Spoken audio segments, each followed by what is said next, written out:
The Leviathan is a legendary sea monster. It comes from ancient mythology and scripture. It is known for its immense size and incredible power, a true beast of the deep.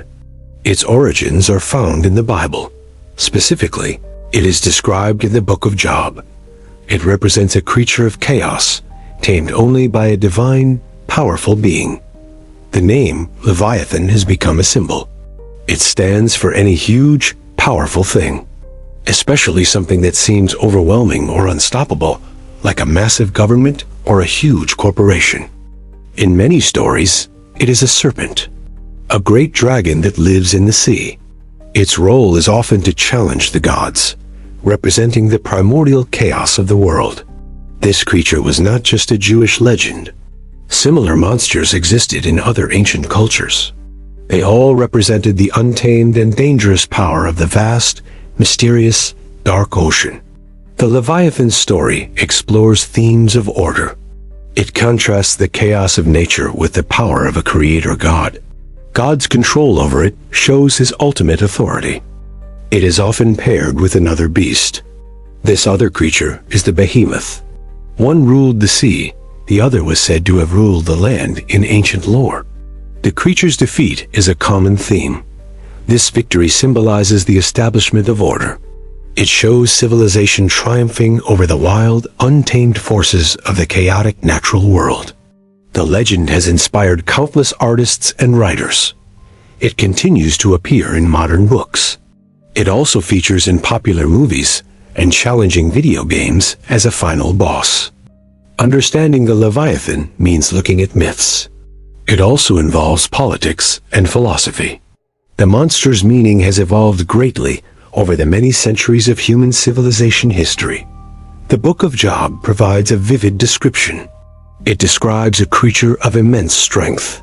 No human weapon or strategy could ever hope to defeat or to capture it.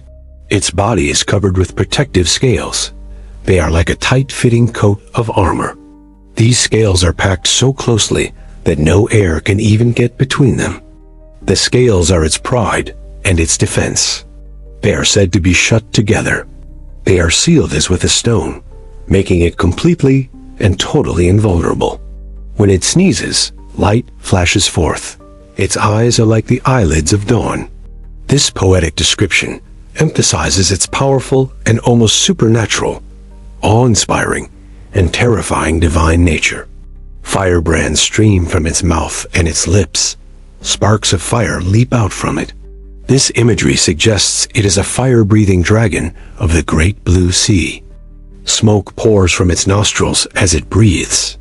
It is like a boiling pot or cauldron. This further adds to the terrifying and powerful image of the great mythical beast. Its heart is as hard as a stone.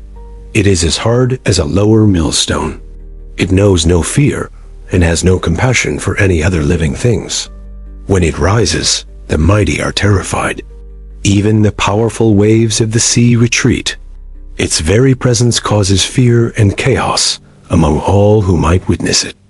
A sword that strikes it has no effect, nor does a spear, a dart, or a javelin. Human weapons are completely useless against its tough, armored, and protective scaly hide. It makes the deep sea churn like a pot. The ocean boils like an ointment jar. Its movement alone is enough to change the very state of the sea. In Canaanite myths, it has a counterpart. This creature was a seven-headed sea serpent. Its name was Lotan, and he was a servant of the sea god Yam. The god Baal confronts and defeats Lotan. This battle is a central part of their mythology. It represents order and fertility overcoming the destructive chaos of the raging sea. These stories are called chaos myths. They feature a hero god battling a sea monster.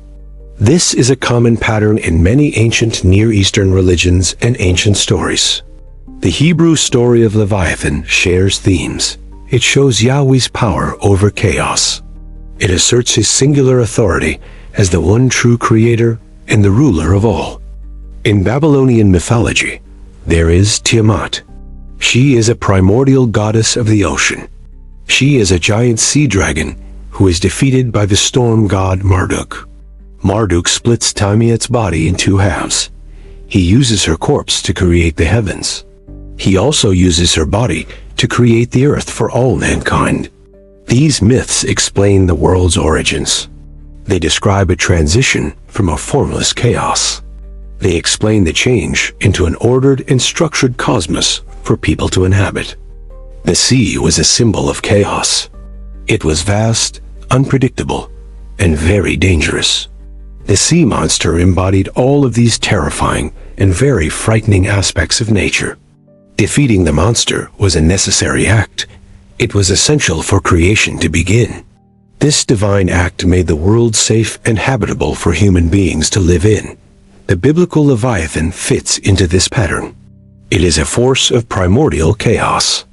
It is ultimately subdued by the power and the will of the one God. The book of Job, chapter 41, is key. It contains God's longest speech about a creature.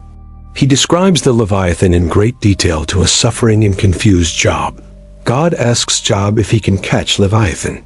Can he put a rope through its nose? The questions are rhetorical, showing Job's human limitations in a very direct way. The point is to humble poor Job. God shows him a power beyond his comprehension. It demonstrates that Job cannot understand the ways of God and all his creations. Leviathan is presented as God's creation. It is a masterpiece of his power. It is not an evil entity, but a part of God's magnificent and ordered world. This creature is king over all proud beasts. It is untamable by any man. Only God, its creator, has the ultimate dominion over this very powerful and massive creature. The description is not meant to be literal. It is poetic and highly symbolic language. It is designed to evoke a strong sense of awe and overwhelming divine power. By describing Leviathan, God isn't explaining suffering. He is shifting Job's limited perspective. He shows him a universe far grander and more complex than he could ever imagine. The speech shows God's control over everything, even the most chaotic and fearsome things. This is meant to reassure Job that a divine plan is indeed in place. Job's response is one of humility. He admits he spoke of things he did not know. He repents, having seen a glimpse of God's true, majestic, and awesome power. Thus, in Job, Leviathan is a lesson. It teaches about divine power and human limits. It is a symbol of the awesome, untamable aspects of God's grand universal creation. The Leviathan also appears in the Psalms. Psalm 74 recalls God's acts of creation. It praises him for his mighty deeds and for his continued awesome power. The psalmist writes of God's past victory. It was you who crushed the heads of Leviathan. This refers to the defeat of chaos at the very beginning of time. This imagery connects God to the chaos battles. It shows him as the divine warrior. He brings order to the world by defeating the monstrous forces of the deep. In this psalm, the monster has multiple heads. This detail is similar to other myths. It is like the Canaanite Lotan or the Greek Hydra from ancient times. After its defeat, Leviathan becomes food. It was given as food for the creatures of the wilderness.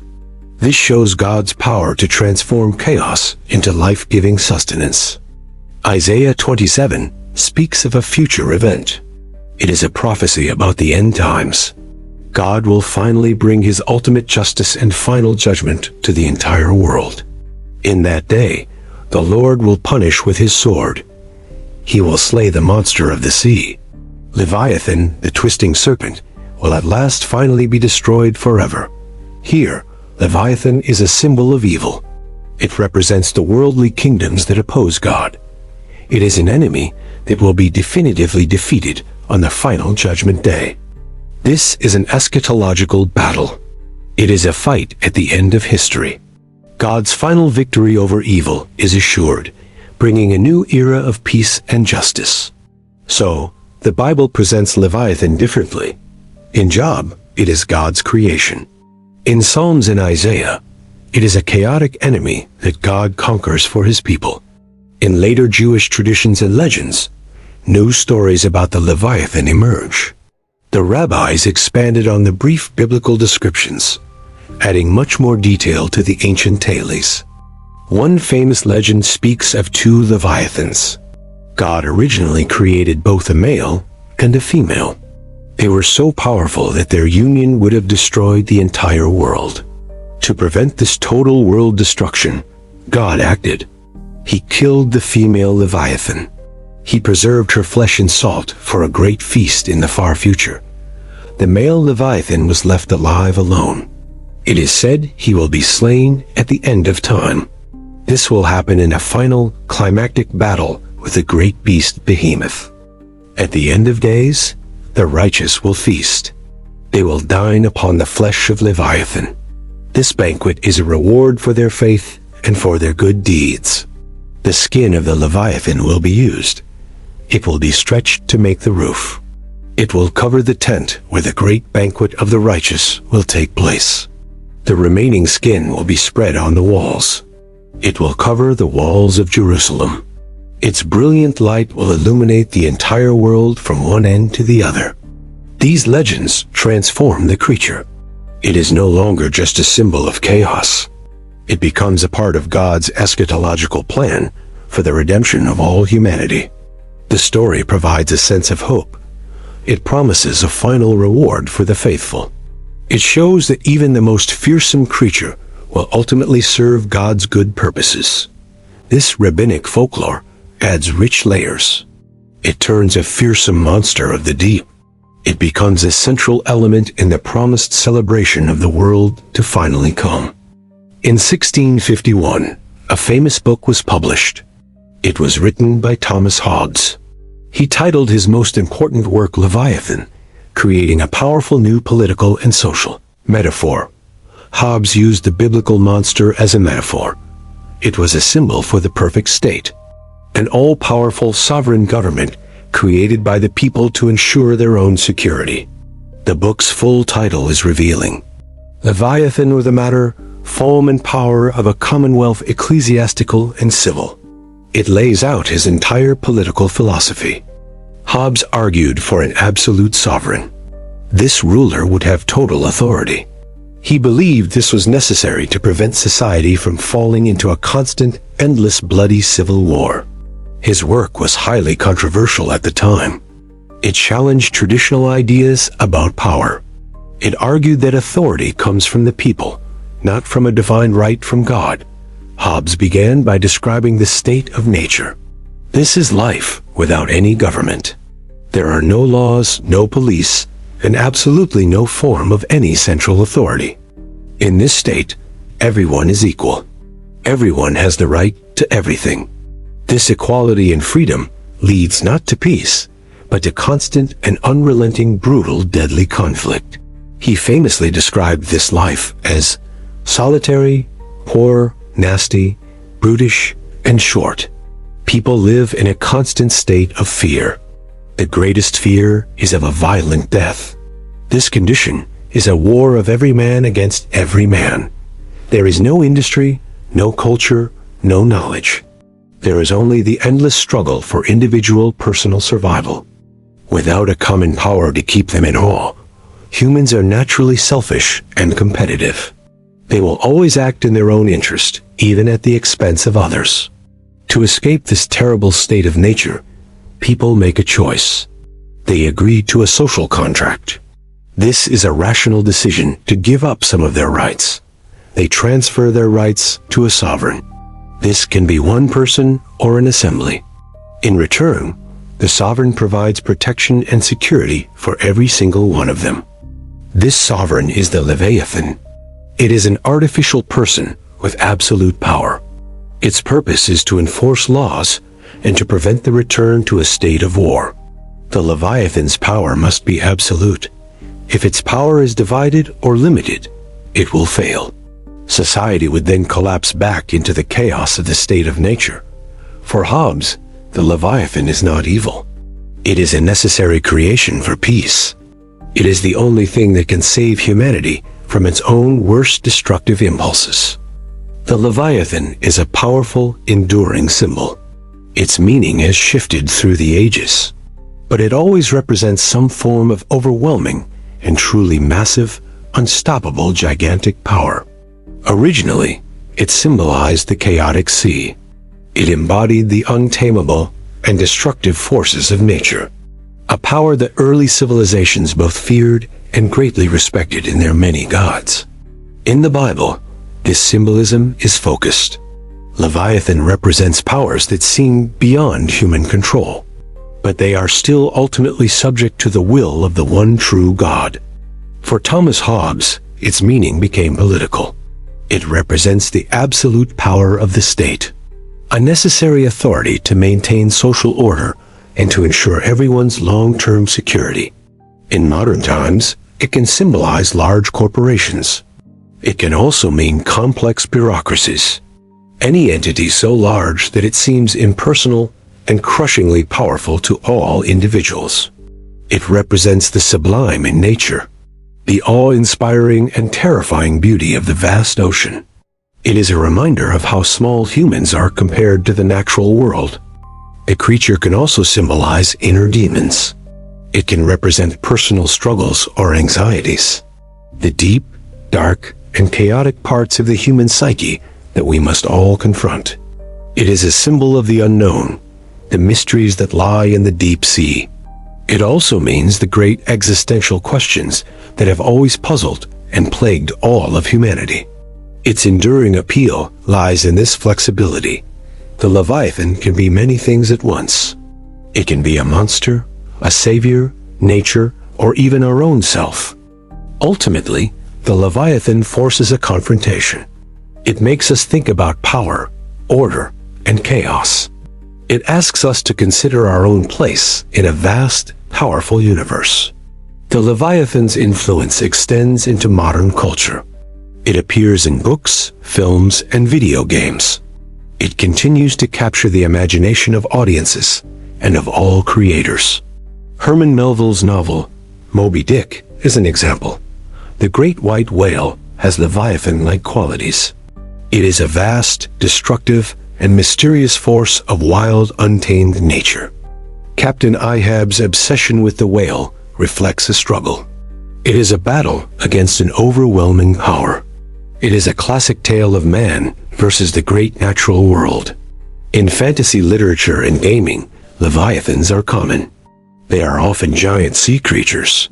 They are powerful bosses the heroes must bravely fight against and ultimately must defeat. Video games like Final Fantasy feature it. The summonable creature Leviathan is a powerful ally, a giant sea serpent that can unleash devastating water-based attacks on all its enemies. Movies about giant monsters often draw inspiration. Films like Godzilla or Pacific Rim show humanity. They show our struggle against colossal beings that threaten our complete and total global existence. The term Leviathan is used in many contexts. It can describe a massive ship or a huge company. It's a shorthand for anything of truly immense scale and unstoppable power. It also appears in music and art. Artists use its image to explore themes. They look at power, nature, and the subconscious mind through paintings and many different songs. The enduring myth proves its power. It taps into a primal human fear, the fear of the unknown that lurks just below the surface of our everyday ordinary lives. From ancient texts to digital screens, it survives. The Leviathan remains a potent symbol, a monster for every age, reflecting the anxieties and the struggles of that specific era. The journey of the Leviathan is long. It has traveled through myth, religion, and philosophy. It began as a monster of chaos in the deep and stormy primordial seas.